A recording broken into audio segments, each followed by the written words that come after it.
A számláló biztos munkájában a nehézségek sokszor már a házőrző kutyával kezdődnek. Ha kedveljük, akkor se kísérletezzünk, ne bizalmaskodjunk vele. Próbáljuk elérni, hogy a gazda kijöjjön.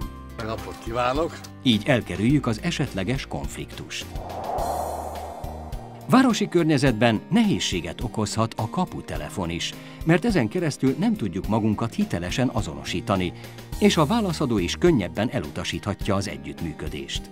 Nehezebb ilyenkor a meggyőző kommunikáció, és nem segít bizalomkeltő megjelenésünk sem.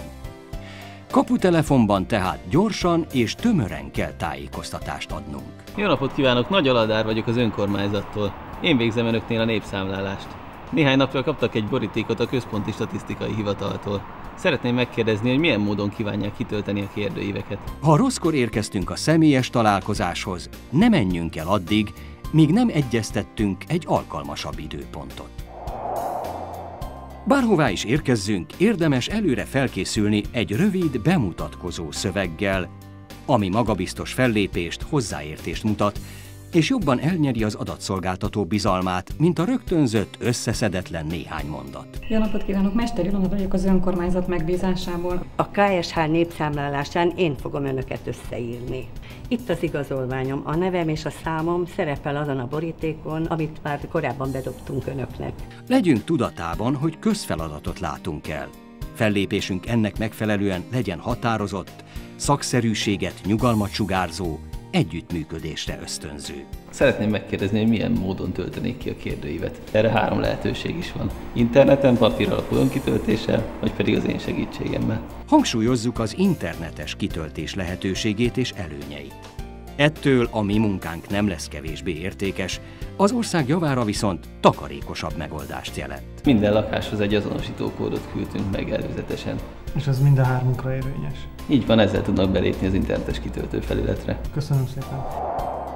Számtalan kérdés érdekelheti az adatszolgáltatót, mielőtt rászánja magát a még oly kötelező válaszadásra is.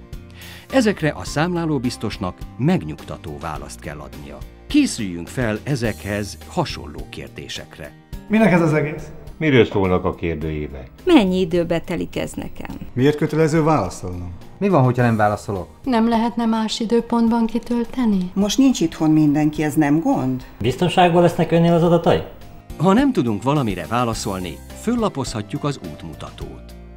További információért felhívhatjuk a számlálóbiztosokat segítő ingyenes zöld számot 0680 204 253 vagy felülvizsgálónkat is.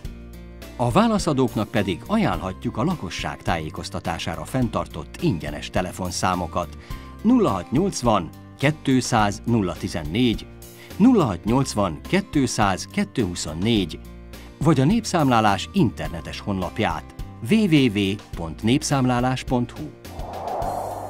Ha az adatszolgáltató a személyes lekérdezést választja, és sikeresen elnyertük bizalmát, akkor nagy valószínűséggel a lakásban folytathatjuk le a beszélgetést. Válasszuk meg a legmegfelelőbb helyzetet és távolságot. Az asztal sarkánál elhelyezkedve a legkellemesebb az együttműködés. Ne sértsük meg a válaszadó személyes zónáját. A megfelelő távolság körülbelül 1 méter.